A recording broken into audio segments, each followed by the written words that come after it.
You know, when we talk about the semiconductor crisis, everyone usually jumps to the hardware. Oh, absolutely. It's always about the hardware. Yeah, how do we make the transistor smaller? How do we jam more power onto a chip? How do we, keep Moore's law on life support for just one more year? Smaller, faster, cheaper. That's been the playbook for, 50 years? Right, but today we're zooming out, way, way out, because the stack of sources we have suggests that that whole way of thinking is, well, it's already obsolete. The game has changed. What comes next isn't about physics at all. It's about people. Exactly. We're going to be exploring this idea of Moore's Law 2.0. So if version 1.0 was about shrinking the distance between transistors on a chip, Then version 2.0 is about shrinking the distance between disciplines, between people. The engineer and the policymaker, the chemist, and the sociologist. it's a fascinating pivot. We're moving from a constraint of atoms to really a constraint of human coordination. Of minds. To map this all out, we've got a heavy stack for this deep dive. We're starting with this massive $500 billion trade agreement between the US and Taiwan. Signed just a few weeks ago, January 15th, 2026. And this isn't just some trade receipt. It's like a blueprint for a new kind of industrial machine. And to really understand the scale of that machine, we're layering in a keynote from industry legend Ajit Manocha. Right, and he argues we are fundamentally miscounting the value of the entire sector and misunderstanding how it even grows. Yes. So if you're listening to this and thinking, I'm not a chip engineer, I can probably tune out, don't. No, definitely not. The thesis today is that whole divide, the technical versus non-technical one, it's obsolete. This is a call to the chessboard for everyone else. Let's get into it. All right, let's start with the money, because the numbers in this Advance America First Trade and Investment Agreement they're loud. They are.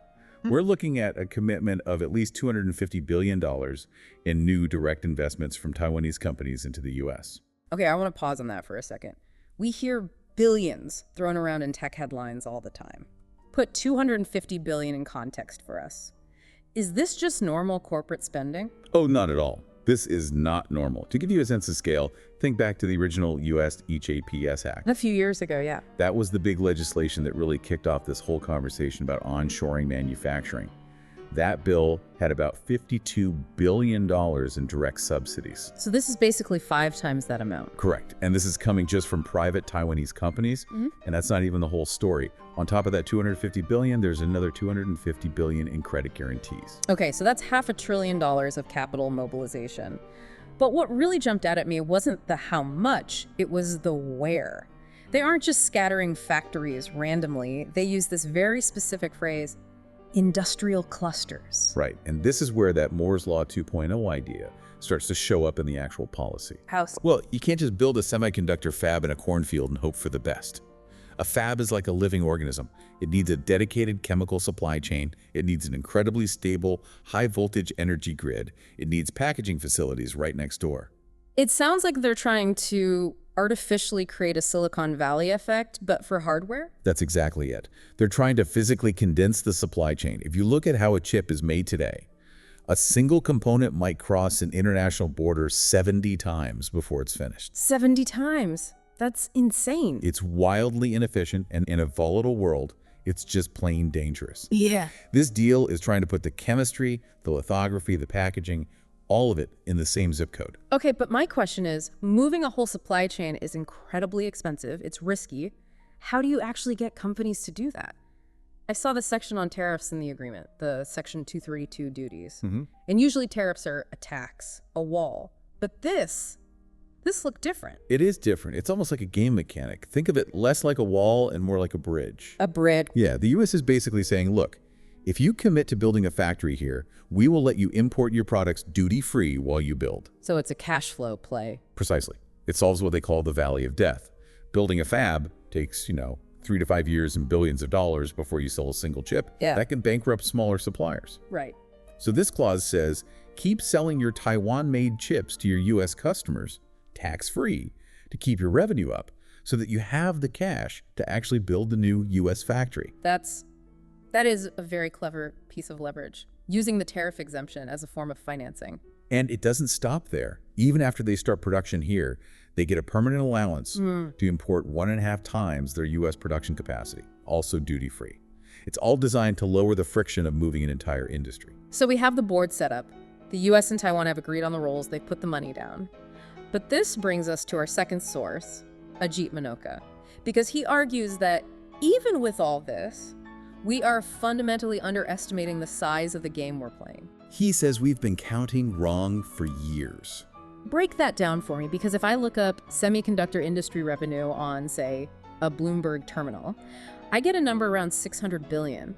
Manocha says it's actually $1 trillion industry today. Right. Where is that missing 400 billion hiding? It's hiding inside the tech giants themselves. See, traditionally we only measure the merchant market. That's when Intel makes a chip and sells it to Dell. There's a transaction, a price tag, easy to count. Exactly. But what happens when Google designs its own TPU, its tensor processing unit to run its AI? Or when Apple designs the M-series chip for the MacBook? Or Meta designs custom silicon for its servers? Well, Google doesn't sell that TPU to anyone. They use it. Exactly. There's no sale, so it doesn't show up in the standard revenue reports. But that chip has immense value. If Google had to go out and buy that computing power from NVIDIA, it would cost them billions. So Manocha's point is that this captive market companies building silicon for their own use is worth at least another $300 billion. At least. Which gets you to that $1 trillion number pretty quickly. That's a huge blind spot. It means the demand for silicon isn't just about consumer electronics anymore, it's the very infrastructure of the internet. And that ties directly into his waves of innovation. We have the IoT wave, connecting your toaster to the internet. We are right now surfing the AI wave. He said something like 50% of chips being made now are AI enabled. That's right. But the really scary part isn't the growth, it's the physics. This is where he started talking about angstroms. I had to look that one up again. We're all having to. It's getting very, very small. 2 nanometers, which is the cutting edge, is just 20 angstroms. For context, a single silicon atom is about 2 angstroms wide. So we are literally down to counting atoms on a chip. We're running out of room. You can't make a transistor smaller than the atom it's made of. So Moore's Law 1.0, the whole just shrink it strategy, is physically ending. We are at the atomic limit. And this brings us right to the crux of this whole episode.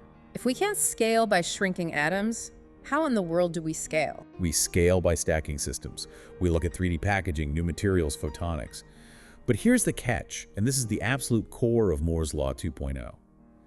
All that complexity creates a new bottleneck. It's not one problem anymore. It's no longer about one genius physicist solving one lithography problem. It's about integration. Integration. Correct. And to integrate all these different systems, to get the AI software to talk to the optical interconnect, to talk to the power grid, you need people who understand the seams between things. And the problem is we don't have them. Manocha's number was just stark. A shortage of 1.3 million workers by 2030. A huge number. But I want to push on that. Usually when an industry says we have a shortage, it just means we need more engineering graduates. Is that all this is? No, and that's the big shift. It's a cultural divergence. Manocha points out that in the West, we've spent 30 years telling our smartest kids to go into software or finance or consulting.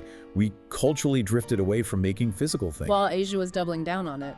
Yes, but now Asia has its own crisis, a demographic one. Birth rates in places like Taiwan and South Korea have dropped to less than 1 child per couple. So look at the map. You get the West with the money, but no technical culture. And Asia with the culture, but a shrinking population. It's a global squeeze, which is why who is in the room matters so much now. We can't rely on one region, and we certainly can't rely on just the technical experts because, frankly, there just aren't enough of them. This is where that idea of the inquisitive outsider becomes so important. Vital. Manocha said something really interesting about the headwinds the industry faces now. It's not just making the chip. It's geopolitics, the energy crisis, chemical regulations, ethics. Right. If you're TSMC building a new fab in Arizona, you aren't just solving a lithography problem, you're solving a water rights problem, a housing policy problem for your workers. Exactly. And because of that complexity, that old distinction between technical and non-technical staff is basically dead. If you're a policy expert who understands energy grids, you are now critical to the semiconductor industry. If you're a logistics expert who gets tariffs, you are critical. You know, Manocha admitted something pretty surprising about his own thinking on this, specifically about government. He did. He said for years in his corporate life, his message to governments was, stay out of my business. Pure laissez-faire. But now he realizes he needs government. He needs policy like the Chip ES Act, like this new US-Taiwan deal. Because private companies can't issue visas. Private companies can't overhaul a national energy grid. Right, the system is too big for any one company to handle. It's an admission that you need that public-private partnership. A huge shift in mindset for that industry. So let's connect this back to the bigger picture. Those industrial clusters we talked about, they aren't just factories. To work, they have to be hives of curiosity. That's the perfect word for it, curiosity. But not as some, vague personality trait. Think of curiosity as actual infrastructure. Infrastructure. In a system this complex, where you have AI and energy and physics crashing together, the person who learns the fastest wins. And the fastest learner is usually the one asking questions across boundaries. Manocha gave a specific example of where this is all heading that sounded like science fiction: humanoids. Yeah, he says they are 5 to 10 years away, agentic AI and robots. He predicts they'll be common within a decade, specifically to care for the elderly. Okay, but let's apply that Moore's Law 2.0 lens to that. Building a robot that can gently help an elderly person out of a chair, that isn't just a hardware challenge. Not at all. It's a safety challenge, it's an ethical challenge, it's a user interface challenge. Yeah. If you only have electrical engineers in that design room, you might build a robot that works perfectly but absolutely terrifies the patient. Or a robot that doesn't understand the nuance of human speech and just comes across as cold or creepy. Precisely. This is where you need what we're calling creative human capital.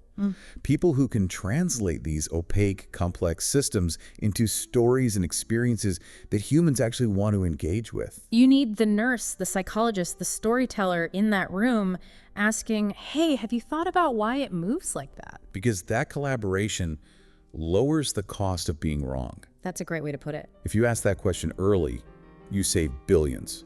You ship a better product. And looking back at the US-Taiwan deal through this lens, that $500 billion is really an investment in orientation. What do you mean by orientation? By onshoring the supply chain, by putting these clusters right here in the US, you are making the invisible visible. For the last 30 years, chips were just these abstract things made somewhere else. Right. Now, the fab will be down the road. You can see it. You can work in the logistics hub next to it. Yeah. That exposure is what turns an abstract system into a legible one. I love that line from the source material. You cannot train people for jobs they don't know exist. If you can't see the industry, how can you aspire to be a part of it? And we desperately need people to aspire to be a part of it. The old framing that you have to be a chip engineer to be involved is just wrong. The real barriers now are geopolitical and human coordination issues. So what does this all mean for you, the listener? We've got this massive trade deal, $1 trillion industry, a huge people shortage.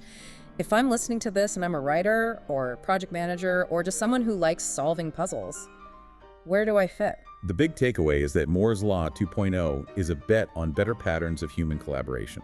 That US-Taiwan deal is just the permission slip. Right. It gives the legal and financial permission to collaborate. But the success of that deal, That depends entirely on creative thinkers stepping into that room. the leaders who get this aren't asking who is the best expert anymore. They're asking who's missing from this room.